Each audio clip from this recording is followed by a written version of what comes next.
그리고 또 제가 그 저번에 카톡 보낸 게 뭐냐 하면 이게 다보스라고 혹시 들어보셨죠?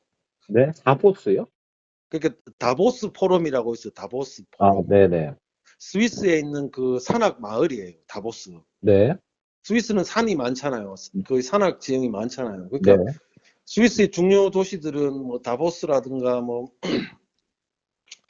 그 짐머발트 뭐 이런 데는 거의 다 산악 지역이에요. 산악 도시인데 네. 거기 보면 그 키신저는 아시죠? 헨리 키신저. 신전이요? 키신저. 네? 헨리 키신저라고 있어요. 그러니까 네. 굉장히 어떻게 보면 음모론자들 사이에서는 거의 뭐 탑티어죠, 탑티어. 네. 뭐 헨리 키신저, 브렌지스키 뭐 이런 사람들은 뭐 음모론 좋아하는 사람들의 입에 오르내려가는데 실제로 그 사람들이 이 국제적인 헤게모니를 움직이거든요. 어떻게 보면 그들이 각 나라의 그 수장들을 결정하는 입장에 있는 거예요. 그들이. 그러니까 제가 왜 이런 얘기를 하냐 하면 그 다보스 포럼에서 그 2018년도 19년도에 팬데믹을 준비하라고 이렇게 아젠다가 나왔단 말이에요. 그들 이너서클이에요. 이너서클 안에서 그렇게 얘기가 나왔거든. 그러니까 우리 코로나 코비드 19가 왔잖아. 사실상 신인님이 가장 먼저 예언을 하셨지만은 그러니까 그들은 제가 신인님 뭐 지지자를 떠나가지고 제가 볼 때는 그런 것 같아요. 그 제가 카톡을 보낸 이유도 다보스에서 어떤 아젠다가 나와서 제가 CBDC 환경으로 간다 그랬는데 네. 거기에 뒷받침되는 지금 기사들이 계속 나오고 있거든. 왜냐하면 IMF 총재가 얼마 전에 바뀌었어요. 루마니아 그 재무장관 했던 그 전에는 프랑스 재무장관을 했죠. 리가르도가 했고 지금도 루마니아 재무장관을 했던 그 여자가 다시 IMF 총재로 들어섰는데 그 들어서고 첫 번째 얘기한 게 뭐냐 하면 우리 CBDC 플랫폼 준비하겠다 얘기를 했거든. 네. IMF에서. IMF는 어떤 기구? IMF와 월드뱅크에서. IMF에서 그 얘기를 했어요? IMF 신임 총재가 네. 그 신임 총재가 크리스탈리나 게오르기예바. 그쵸 이름 좀 어렵죠. 네. 원래 그 동유럽 사람들 이름이 어려워요. 루마니아 재무장관 했던 사람인데 그 사람이 강력하게 지금 밀어붙이고 있는 게 뭐냐 하면 CBDC 플랫폼을 만든다 그랬거든요. 그러니까 이게 IMF랑 월드뱅크의 특징이 뭡니까? 우리도 IMF 구제금융을 받았잖아. 네. 구제금융을 받았는데 그 IMF에는 SDR이라는 그 준비 통화가 있어요. 그러니까 이게 어떻게 보면 우리가 지금 돈을 쓰고 하는 그런 통화가 아니고 네. 개도국이라든가 뭐 이렇게 어떤 그 위기 상황에 있는 나라를 구제할 때 쓰는 통화가 있어요. SDR이라고 있어요. 네. 근데 그 바스켓 안에 우리가 원이 들어가 있거든. 그러니까 IMF를 맞고 나서 우리나라 제가 관료들 별로 안 좋아하는데 모피아라고 별로 안 좋아하는데 하나 잘한 점이 그거예요. 통화 스와프 맺고 신인님도 말씀하신 일본하고 통화 스와프 예언하셨잖아.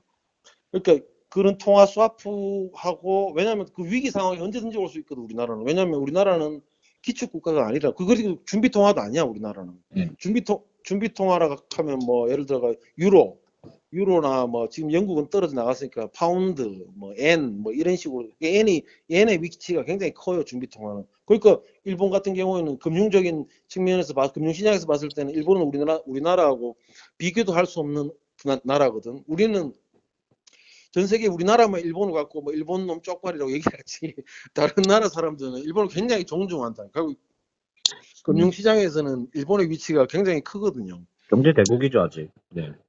그렇죠. 그 경제 좀 뒤에 얘기하겠지만은 그 일본이 좀 무서운 나라예요. 어떻게 보면 우리나라만 안 무서웠나 일본을.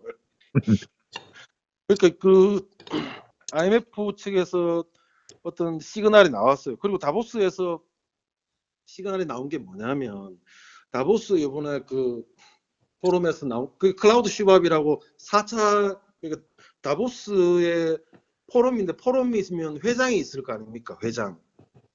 회장이 있으면 그 회장이 지금 클라우드 슈밥이거든요. 클라우드 슈밥이라는 사람인데 그 사람이 4차 혁명 시대라는 책을 써서 베스트셀러가 됐어요. 우리나라에서 많이 팔렸는데 거기에 보면 다보스의 그 최종 아젠다는 뭐야? 그러면 주주 자본주의를 추구하는 거거든. 주주 자본주의. 네. 그럼 주주 자본주의는 뭐냐?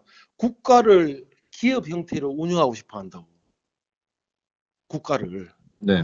그러면 지금 우리나라 정치인 중에 국가를 기업 형태로 운영하겠다는 정책과 생각과 그런 행동력을 가진 인물은 허경영밖에 없거든요. 그게 바로 네, 허경영 총재님 말씀이시죠. 그렇잖아. 중산주의를 펼치면서 5천만 국민을 주주로 보겠다고 얘기를 했거든요. 국가가 돈을 벌었으면은 이익을 그렇죠. 주주들한테 나눠줘야 된다. 그렇죠. 그걸 음모론자들이나 어떤 그 이념에 빠진 그 어떻게 보면 그 이념론자들은 그 다보스 포럼이라든가 뭐 저 빌더버그라든가 뭐 CFR 이런 굉장히 안 좋게 보고 있다고. 왜냐하면 그들을 뭐 어떻게 보면 그들은 그들을 그렇게 얘기하는 사람들의 근저에는 뭐가 깔려 있냐 하면 666이 깔려 있는 거야. 이 종교에 푹 젖어가지고 666은 뭔데? 악의 세력에 악의 악마가 등장해서 지구를 지배한다 했잖아. 옛날에도 그 최희석 교수가 얘기를 한번 했잖아. 저 효곤 씨 그 해명 방송 일루미나티 허경영 일루미나티 해명 방송 제가 보긴 봤는데. 그 몇 년 전 거요? 몇 년 전 자기가 봤다. 자기가 2028년 2029년도 갔다 왔대. 그래가지고 허경영이 전체주의로 파시즘으로 독재한다고 얘기를 했는데, 근데 그걸 이념적인 개념으로 봤을 때는 그렇게 보이는 거야. 그렇잖아. 네. 우리 신인님의 가장 큰 아젠다는 뭡니까? 전 세계를 통일해 가지고 더 이상 기아 뭐 어떤 그 일루미나티나 딥스테이트 이 자본 세력들이 우리들을 착취한다 하면 우리는 모르잖아. 우리는 세뇌당이기 때문에 모르거든. 근데 그들은 계속 변동성을 일으킨단 말이야. 그렇잖아. 교육도 입시 제도에도 입시나 어떤 우리가 어떤 일에 어떤 그 직장을 들어갈 때도 스펙이 가장 중요하잖아. 네. 그게 변동성을 얘들이 만드는 거예요. 자기들은 구름 위에 있고 그 밑에 우리들은 개돼지라는 거야. 그 신인님은 그 시스템을 지금 바로 잡자고 성령 보혜서를 가지고 오신 거거든. 다른 거 없다니까. 그러니까 다보스에서 나온 그 아젠다가 뭐냐 하면 신인님이 그때 말씀하신 게 소유의 시대에서 어떤 분배의 시대로 간다고 말씀하셨거든. 강연에. 그렇죠. 똑같이 지금 다보스 아젠다가 나왔다. 너가 소유하지 마라. 그게 가장 기본적인 게 우리가 그 뭐냐 하면 얘들이 쉐어링 시스템을 깐다 그랬거든. 2027년도까지. 네. 쉐어링 시스템은 뭡니까? 우리가 쉐어링 뭐 분배, 배당 뭐 여러 가지로 쓰여지지만 쉐어링 시스템은 뭡니까? 나쁘게 얘기를 하자 하면 너희들은 가지지 말라는 거야. 좋게 얘기하면 공동 생산해가지고 공동 분배를 하겠다는 거거든. 공산주의인가요? 예? 공산주의인가요? 그러니까 바로 효곤 씨처럼 이런 얘기 한단 말이에요, 상대방은. 네. 근데 사실 지금 지구 시스템 안에서는 탄소를 제가 저번 시간에 탄소 아웃 시스템을 얘들이 가동하려고 그러잖아. 네. 탄소를 기본에 에너지원부터 시작해가 뭐 석유화학 제품 어쩔 수 없지만은 그 최소한의 탄소를 쓰면서 지금의 시스템을 유지하려면 새로운 산업군이 들어와야 돼요. 이 시스템 안에. 네. 새로운 산업군이 들어오려면 어떤 일이 벌어져야 되나. 채권을 바탕으로 한 발행권을 가진 이 세력들이 탄소 기반의 어마어마하게 성장한 기업들이에요. 글로벌리스트들이. 그러면 얘들이 쉽게 포기를 안 한단 말이에요. 이 시스템을 바꾸기까지 시간이 걸린단 말이에요. 근데 지금은 그 시간이 다 됐단 말이에요. 왜냐하면 이들 글로벌리스트, 우리가 얘기하는 뭐 딥스테이트나 일루미나티 이 사람들을 하나하나씩 분석 잘 들여다보면 다 비즈니스예요. 비즈니스맨들이야. 전부 다 글로벌 기업들이란 말이야. 네. 저번 시간에도 얘기했지만 글로벌 기업들이 자기들도 어떤 새로운 한 단계 업그레이드 하고 싶은 게 있거든. 그게 가장 핵심이 뭡니까? AI 자동화. AI 자동화가 가장 먼저 적용된 게 우리 자동차잖아. 전기차 나오고 테슬라 뜨고 막 난리 구슬 쳤잖아. 네.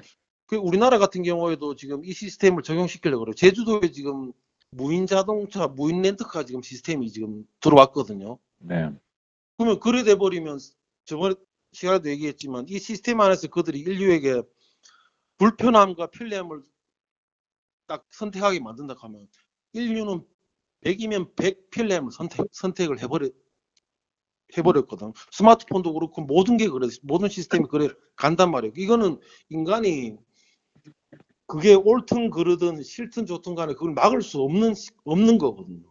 네. 그러니까 그들이 새로운 판을 짜고 새로운 시스템에 가장 지금 필요한 게 그들의 명목성을 가지면 전쟁 못한다 했잖아. 전쟁 못하고 그들이 가장 명목성을 가질 수 있는 게 어떤 그 뭐랄까 만화 같은 얘기죠. 우리가 지금 만화 같은 상황을 계속 겪고 있잖아. 세월호 때부터. 네. 맞잖아요. 신인님 박근혜 대통령 당선되기 그 며칠 전입니까 그때? 3일 전인가 일주일 전인가 그랬죠. 그러니까 12월 한 17일.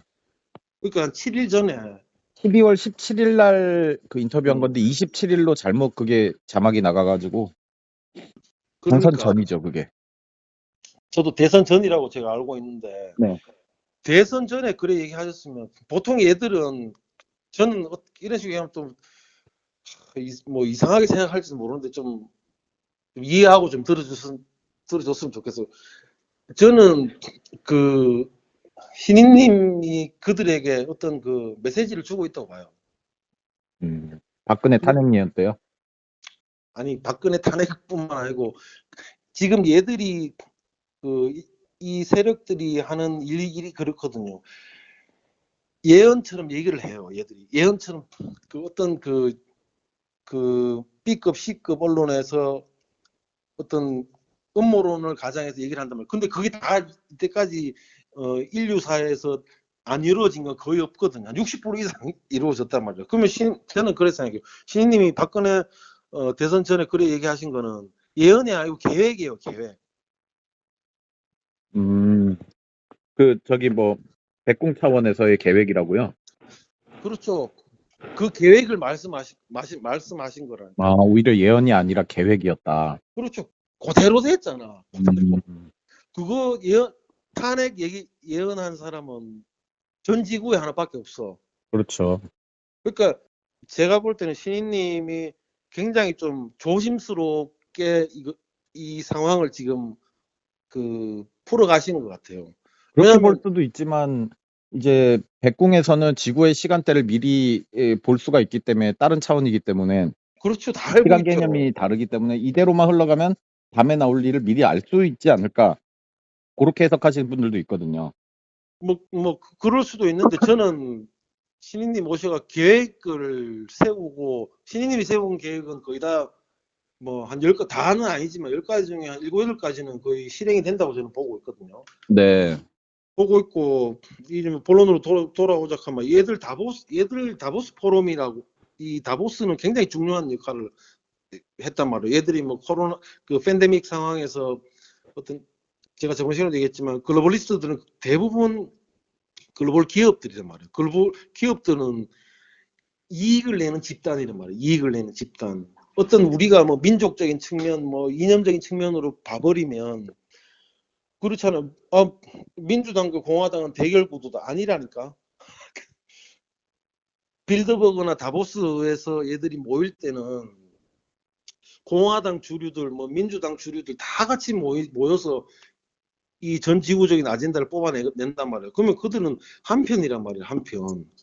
한 편이고 한 덩어리인데 저번 시간에도 얘기하고 지금 똑같지만은 그들이 지금 필요한 거는 지금 새로운 신이라니까. 내가 이 얘기를 다른 데 가서도 얘기하고 뭐 여러 가지 얘기를 하지만 지금 그들이 새로운 신이 있어야지만 새로운 시대로 새로운 어떤 그 패러다임의 변화를 가져올 수밖에 없는 지금 상황이거든. 지금은 어떻게 보면 저는 그래서 생각해요. 그 제가 저번 시간에도 얘기했지만은 그 허경영이라는 존재는 그 가장 저평가된 가치주거든.